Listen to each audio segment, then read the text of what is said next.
Hi everybody, thank you so much for tuning into our channel. My name is Clarissa and I'm so excited for today's video because it has been highly requested. I know that a lot of you consider yourselves to be a beginner when it comes to acrylic, and I know that the process can seem a little bit intimidating, especially with all the information that's out there. So we're gonna make it super easy, break it down step by step, and help you make this journey into acrylic nails easy and enjoyable. We're gonna start with what products you need to get started, how to choose the right and legal products, because yes, there are illegal products out there, and also showing you how to get comfortable with the acrylic application itself.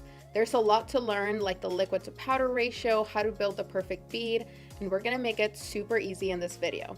Now in the next video, I'm going to show you step by step how to build an acrylic nail set. So that's going to include everything from the prep all the way down to the top coat. Now what I want you guys to do is leave a question down below in the comment section, letting me know what you struggle with the most when it comes to acrylic, or what are some of the things that you want to learn about. What I'm going to do is pick some of those questions, and I'm going to be including them in the next video and answering them as well. So make sure that you leave them down below. Even if your question doesn't make it to the next video, don't you worry, because I'm going to be answering in the comment section with as much information as possible. So please use me as your teacher and just leave all of your questions down below. Make sure that you're subscribed to our channel and you also hit that bell icon below so that you could be notified when we post our next video. We have a lot to cover today, so let's go ahead and get into it. Okay, my love, so we're gonna take this back to basics and pretend that you know absolutely nothing about acrylic nails. Now, in order to get started, you're gonna need two components. You of course need the acrylic powder, which is a polymer, but you're also gonna need the monomer, which is a liquid. The monomer reacts with the powder to create a strong nail extension that air dries and can last up to 3 weeks. Acrylic powders are typically available in different colors. So clear is just the acrylic powder itself, and then you have your sheer colors, cover colors, color powders, and then also glitter powders.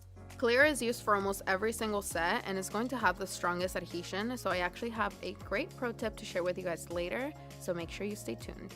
Okay, now that you know what acrylic is, let's go over what kind of products you're going to need to get started. Now you don't need a lot to get started with acrylic, but there are a few key products, so let's go over that really quick. First, you will need your acrylic powder, colored acrylic powder, monomer, which will react with the powder, an acrylic brush, and for beginners, I would recommend going with a size between 12 and 14, and as you get more experienced, you can move on to either a smaller or bigger brush, whatever you're comfortable with. Also, a quick side note, the reason I recommend starting with both color and clear acrylic is because they both have different consistencies, so it's really important that you get used to working with both of them. Now onto the items that aren't so essential to get started, but you will definitely need if you want to do an acrylic set from start to finish. You will need a dehydrator, a primer, nail tips and nail glue if you're looking to do an extension, nail files, buffer blocks, and a top coat. The top coat could either be gel or lacquer, but I prefer to use gel top coats just because I feel like they give me the most shine. Now that you know what products you will need, let's go over how to choose the right and legal products. And yes, there are some illegal products out there. First, let's go over how to choose the right monomer. It's important to know that not all acrylic powders and monomers are created equal. I know that cheaper products can be appealing at the beginning, but it's really important that you focus on getting high quality and legal products. First, let's start with the monomer. So when you're choosing a monomer, there are some things that you want to keep in mind. First is you never ever want to use a monomer that includes either MMA or HEMA in its ingredient list. These ingredients have been banned by the FDA for causing irritation, burning, and damage to the nail bed, so stay away from any monomer that has MMA or HEMA. Nails done with MMA or HEMA are going to be really heavy, they're not going to be flexible, and they're going to be really difficult to remove. Plus, they're going to yellow your nail bed over time, so stay away from them altogether. The second thing to keep in mind is to always use a monomer that has a purple tint, like the one I have here. And the reason why I make this a rule is because if you use a clear monomer, it will work perfectly fine to build your nail, but you are gonna get that yellowing on the nail, especially on top of white and pastel colors. The purple monomer is non-yellowing and it works the best, so whenever you're looking to buy a product, keep in mind no MMA, no HEMA, and yes to EMA. Second, let's go over how to choose the right acrylic powder. The second most important product you will use is acrylic powder, so you also want to make sure that you pick the right one. I know that there are a lot of acrylic powders out there, but let me show you exactly what to look for. You want powders that are highly pigmented and have even color coverage, but you also want the consistency to be really smooth and buttery instead of chalky and crumbly, if that makes sense. The one on the left is a cheaper alternative that I got on Amazon, and you can see when I apply it, it's really chalky, it seems to be marbling, so the color is not even, and it's sticking to my brush, so it's going to be really hard to work with. Now let me show you a good acrylic powder. This is from the Kiara Sky All-in-One collection, and you can see that the color coverage is consistent. The formula is super smooth, and it's also really easy for me to place my bead down without getting the product stuck onto my brush. This right here is exactly why you want to use high quality products, especially when you're learning. You should only be focused on actually learning the skill and not trying to make bad product work for you. I know there was a lot of information, so let's just do a really quick summary. First, what is acrylic? So acrylic is a powder that bonds with monomer to create a strong and lightweight nail extension. What do I need to get started? Start with clear acrylic, color acrylic, monomer, and an acrylic brush. Once you're ready to create a full set, then you're going to need a dehydrator, a primer, nail tips and nail glue, and then any additional colors or glitter acrylics that you may want. Now, how do you choose the right monomer?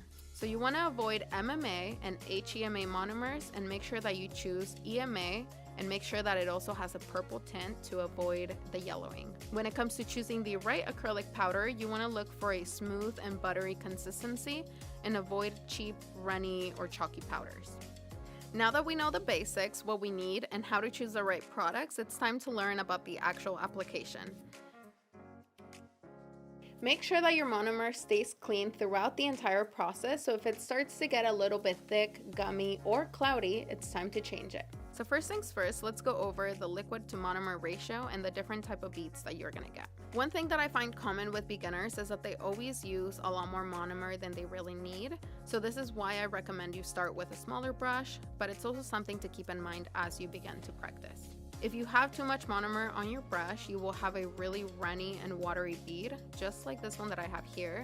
And you can see I can't even place this on a nail because one, it's dripping, but two, it's gonna flood the cuticle and the sides of the nail and it's not gonna build any structure whatsoever. Now, if you don't have enough monomer on your brush, your bead will be too dry and look super powdery like this one that I have right here. And when you go to place it on the nail, you can see it's pretty much stuck to the brush and it's not letting go.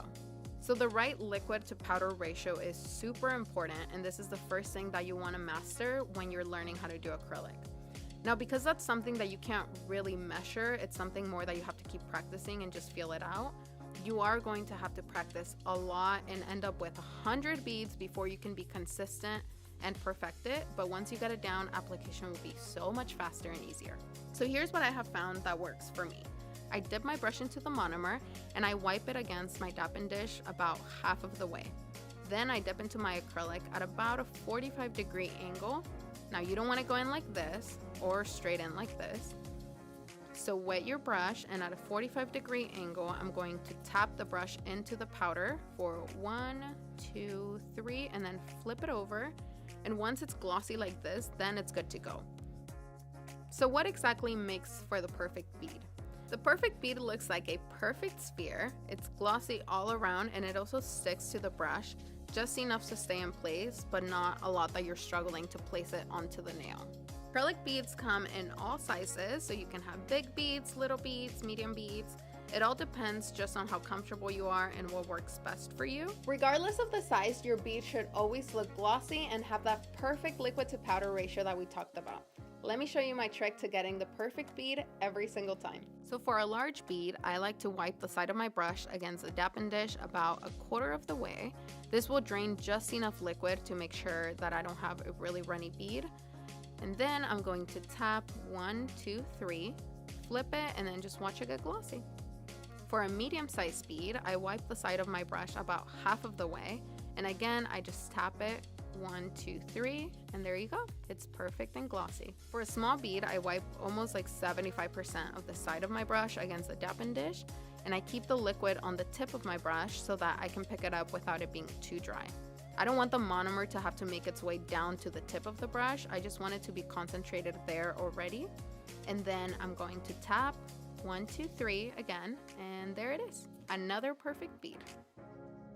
Now that you know the basics of acrylic application, which is the liquid to powder ratio and the perfect bead, now you're ready to get started on building a nail. In the next video, I'm going to be showing you how to do a full set from start to finish.